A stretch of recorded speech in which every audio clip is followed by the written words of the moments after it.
Donc, le groupe de travail doit produire quelque chose. En fait, la première chose auquel on a pensé, c'était d'être capable, nous qui sommes dedans depuis un certain temps, comme l'a dit Édouard Couty, de présenter dans vos associations, dans vos fédérations, ce que c'est que l'UNAS. Donc, de se dire, on va faire un PowerPoint. Donc, ce PowerPoint, cette présentation, elle est faite pour vous, elle va en fait résumer, représenter ce que vient de dire Édouard Couty un peu plus longuement et un peu plus, de façon plus générale, voilà. Et donc cet outil, il est là pour vous aider. Et le groupe de communication, si vous avez des questions autour de ça, cet outil est pour vous. Et le groupe de communication et peut-être le groupe de méthodo, stratégie, je ne sais plus comment ça s'écrit exactement, mais d'autres personnes l'écriront mieux que moi, le diront mieux que moi, sera là pour vous aider aussi, pour répondre à vos questions, s'il y a des questions là-dessus. Donc je vais passer très largement au-dessus de ça, très rapidement, ce diapositive, puisque vous l'avez, ce PowerPoint, puisque vous l'avez dans vos chemises. Et je vais sortir quelques points pour avoir vécu depuis l'origine, comme l'a dit Édouard Couty, cette aventure. Je donnerai quelques éléments que je trouve importants. Voilà. Donc, voilà, l'UNAS. Voilà, alors 20 ans, vous avez tout dessus, mais ça fait quand même 20 ans que c'est pas sorti, l'UNAS c'est pas sorti hier matin. Ça a commencé en 96, vous le voyez. On va quand même parler de gens qui étaient derrière nous. Édouard Couty en a parlé. En 96, c'est également la création du CIS et en tant que plateforme. C'est des éléments importants.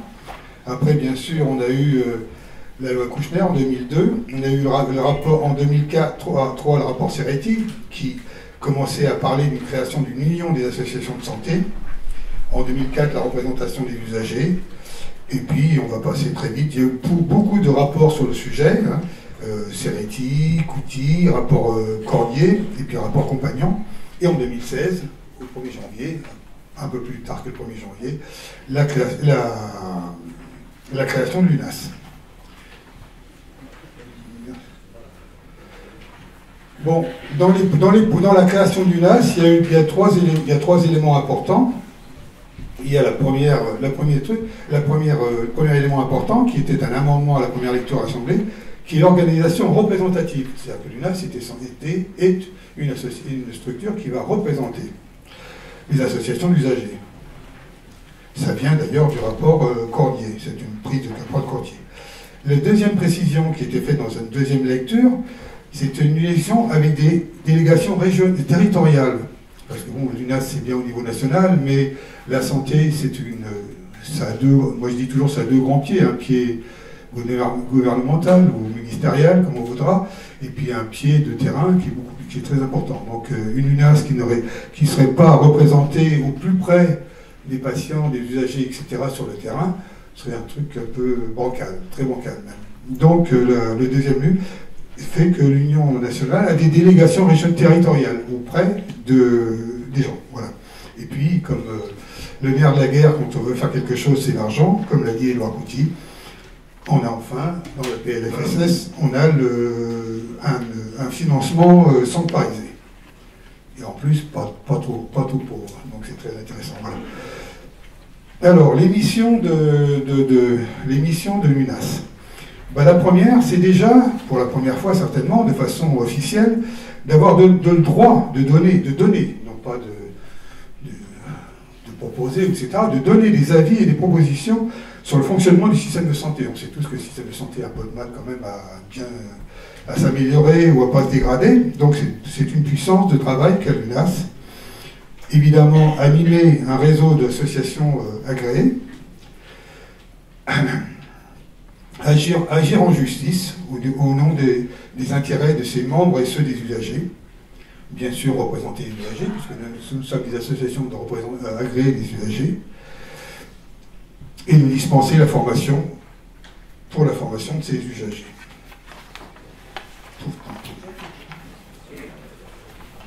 Alors, je vais aller très vite, mais je vais vous donner juste deux sentiments plutôt que de lecture. Édouard Couty l'a largement détaillé. Et moi, qui suis quelqu'un un peu nouveau dans ce monde-là, j'ai été impressionné par le fait qu'une structure puisse être... Enfin, la construction d'une structure comme ça, comme l'UNAS, puisse avoir été démarrée un an avant, avec longue période de concertation de tous les futurs potentiels adhérents. Il faut avouer que construire quelque chose en interrogeant d'abord les gens qui peut-être sont dedans après, c'était assez impressionnant. Enfin, en tout cas pour moi, il y a certainement des gens qui sont plus habitués que ça. Et le comité de préfiguration qui permettait aussi de démarrer, de commencer à réfléchir très sérieusement pendant 6 mois sur ce que serait cette chose qui s'appelle l'UNAS et qui est quand même quelque chose d'assez lourd, assez difficile à mettre en œuvre.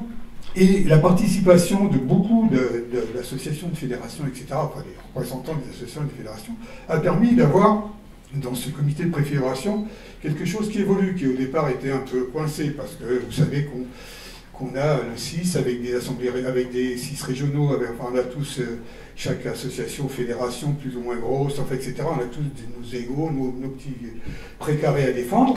Le fait de travailler ensemble et de se connaître a permis que, si au départ c'était un peu crispé, tout doucement on a trouvé ensemble des choses pour s'améliorer, pour arriver à travailler. Voilà. Alors, je ne vous donne pas les dates puisque Édouard Coutier vous les a données. Après avoir travaillé pendant la concertation, on s'est dit que bien sûr il y avait des missions principales, mais que si on se réfère à ce que faisait, même si on ne doit pas en parler toutes les 5 minutes, mais le 6 avait des missions qui ne sont pas apparues dans la loi. Donc on a dit il faut absolument qu'on les mette en complémentaire. L'expression des plaidoyers, l'information des adhérents et du grand public. C'est pas prévu dans la loi, mais c'est vraiment une mission que doit avoir l'UNAS. Voilà. L'organisation de débats, la promotion, l'accompagnement, des mobilisations. Pourquoi on a pensé à ça? C'est parce qu'on s'aperçoit qu'aujourd'hui, les mobilisations citoyennes, à travers Internet ou d'autres, sont quelque chose qu'on ne peut pas tourner la tête en regardant ailleurs, quoi. Je veux dire, c'est quelque chose sur lequel il faut travailler, accompagner ces gens-là ou participer avec eux. Voilà. Et puis, une dimension qui n'était pas prévue non plus, mais qui est très importante aujourd'hui dans le monde dans lequel nous vivons, c'est la représentation des instances européennes et internationales. Voilà. Et puis, plus largement, parce qu'on est ambitieux, optimiste et ambitieux, c'est d'essayer de susciter des observations et des actions de recherche, qui est quand même une des missions de chacune de nos fédérations ou associations. Alors pourquoi adhérer à Millon? C'était la première réunion de travail, un brainstorming qu'on a fait aux commissions au groupe de travail de communication. Et qu'est-ce qui fait qu'on a envie d'adhérer à Millon? Voilà. La première chose quand même, le fait que ce soit inscrit dans la loi, ça nous donne une légitimité, alors qu'avant, jusqu'à maintenant, il fallait se battre pour avoir une petite écoute et le réseau des connaissances, nos réseaux nous permettaient d'avancer un peu à travers des choses. Là, au moins, la loi nous légitime. Voilà. On est stabilisé, indépendant grâce au financement, voilà. Un renforcement des moyens, bien sûr, mieux ce qu'on est. Et surtout, quelque chose qui est assez nouveau, qu'on faisait, mais de façon ponctuelle de temps en temps, c'est une démarche, ça nous permettra d'avoir une démarche interassociative et transversale. C'est vrai que moi je suis un représentant des fédérations de retraités. Bon, c'est le transversal entre Aix et les retraités, ça ne se faisait pas toutes les 5 minutes, quoi. D'accord, je prends ça, ou je prends la lutte contre le cancer, peu importe, j'ai pas de choix particulier.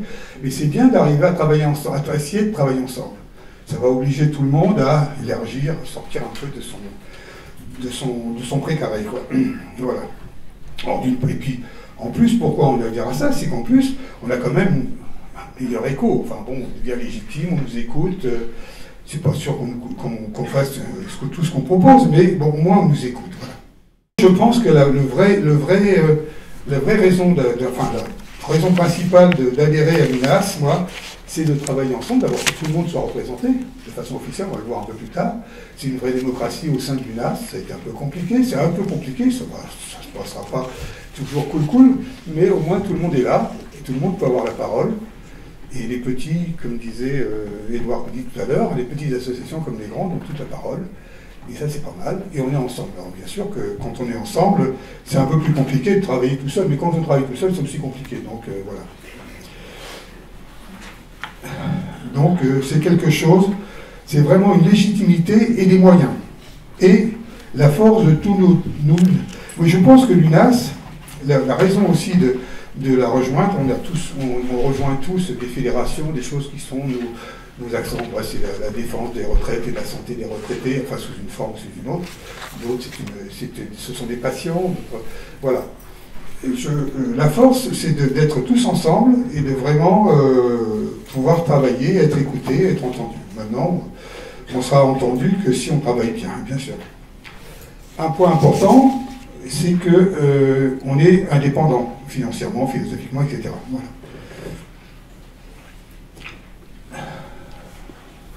On peut, alors comme je vous l'ai dit tout à l'heure, de façon transversale, il y a quelque chose qui me paraît important, ouais, c'est que, bien sûr, quand on rentre dans une union, on a tous un peu crispé, parce qu'on dit, ça y est, le costume va se rétrécir, c'est pas très bien. Et justement, c'est un des points sur lesquels tout le monde a été très sensible, tous les gens qui ont travaillé jusqu'à maintenant et qui sont après aussi, c'est que l'UNAS, c'est complémentaire, c'est une complémentarité par rapport à l'action spéciale de chaque association. L'UNAS ne va pas remplacer les actions spécifiques que vous avez chacun dans vos fédérations ou dans vos associations de malades, un peu handicapés, etc. Elle sera là, au contraire, dans la mesure du possible, pour appuyer cette action particulière. Elle ne le fera pas à votre place, elle le fera peut-être avec vous, si on arrive, voilà. Donc c'est important, on ne perd pas son âme quand on rentre à l'UNAS.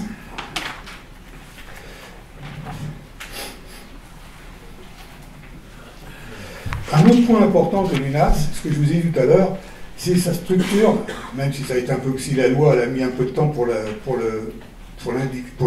l'inclure dans la loi. L'UNAS est une structure qui est nationale, régionale. Et les deux vont ensemble. On ne peut pas travailler si les régions ne sont pas là pour remonter du terrain, pour mettre en place sur le terrain les choses qui ont été définies ensemble, région et nationale. C'est très très important.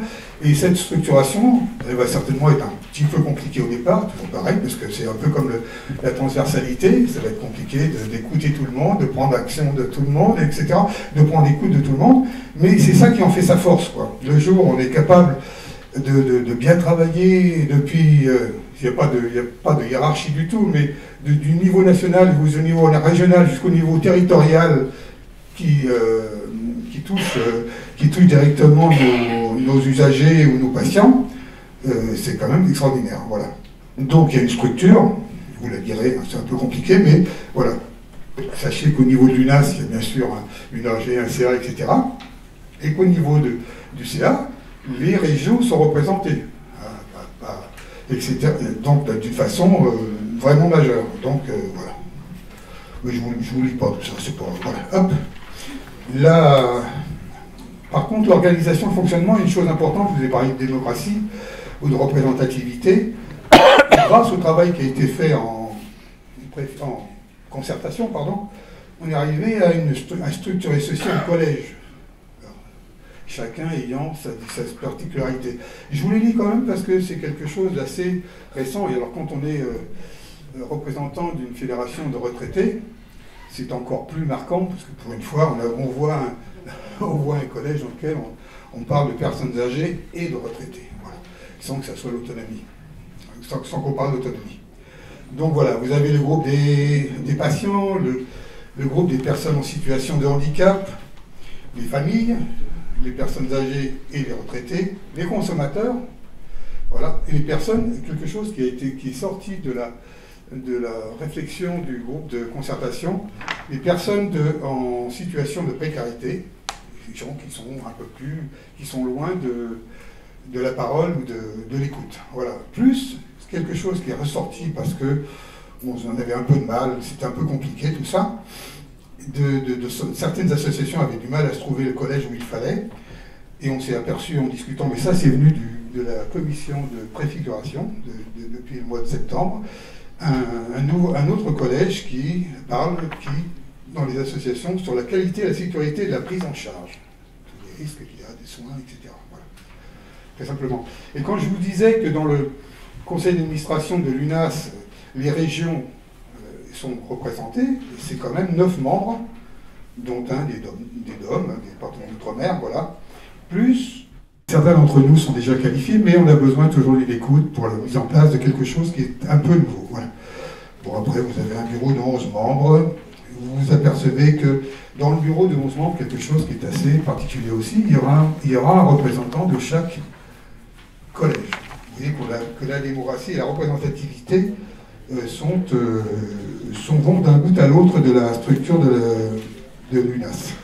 Et l'URAS aura exactement le même type de structuration, avec en plus, parce qu'on s'aperçoit que les régions aujourd'hui sont quand même des monstres géographiques assez grands, de pouvoir, au niveau de l'URAS, de faire des comités, des collèges de territoire, c'est-à-dire d'avoir des espaces, des antennes territoriales, parce qu'une région est trop rare. Quand on a aujourd'hui 14 départements, la Nouvelle-Aquitaine ou d'autres, c'est bien d'avoir des zones territoriales, puisqu'on a dit qu'en région, on devait être près des patients, des usagers, etc.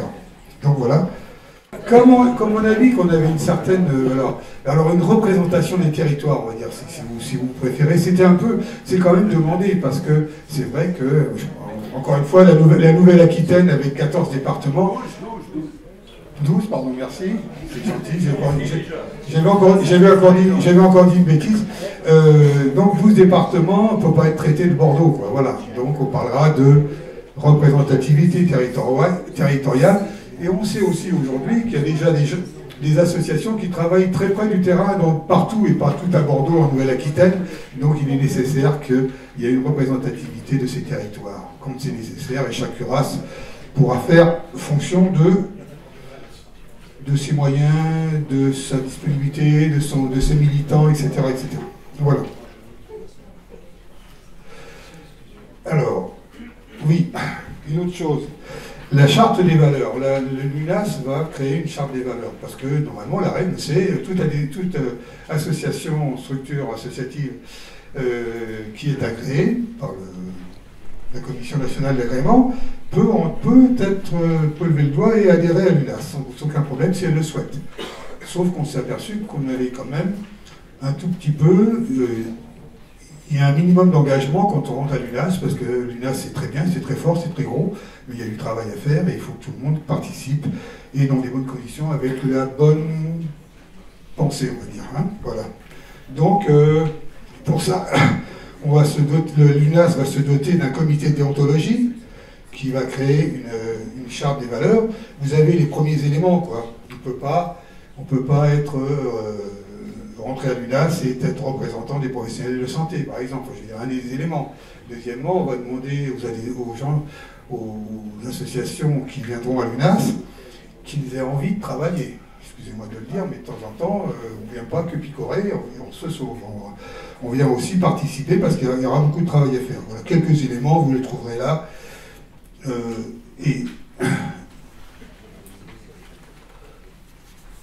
Voilà. Et puis une association ne doit pas être à contre des principes de base de l'UNAS. Ça paraît évident, mais c'est bien de le redire. Alors, on ne peut pas être dedans et se bagarrer contre, quoi. Voilà. Voilà.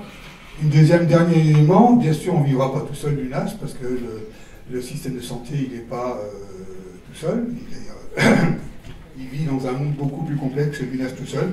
Et donc on travaillera en collaboration avec la Commission nationale d'agrément, parce que peut-être que l'agrément aura besoin d'évoluer, mais on verra, tout ça, ça se passera. La Conférence nationale de santé, et puis, qui sera peut-être plus près de nous aussi, parce qu'on sera sur le même budget, l'Institut pour la démocratie en santé, l'IDPS. Voilà. Et en plus, au-delà des associations agréées, que ce soit nationales ou régionales, l'UNAS sera prêt à travailler avec des associations non agréées, sous forme de partenariat, etc., parce qu'on a besoin de toutes les idées, de toutes les forces et de toutes les motivations pour faire avancer ou garder le système de santé ou l'améliorer dans le futur. Voilà. La dernière page, c'est le financement. Mais Édouard Couty vous l'a présenté en détail, donc je ne vous embête pas plus avec ça. La dernière page, c'est le calendrier. Édouard Couty vous l'a présenté de façon très précise. Donc voilà.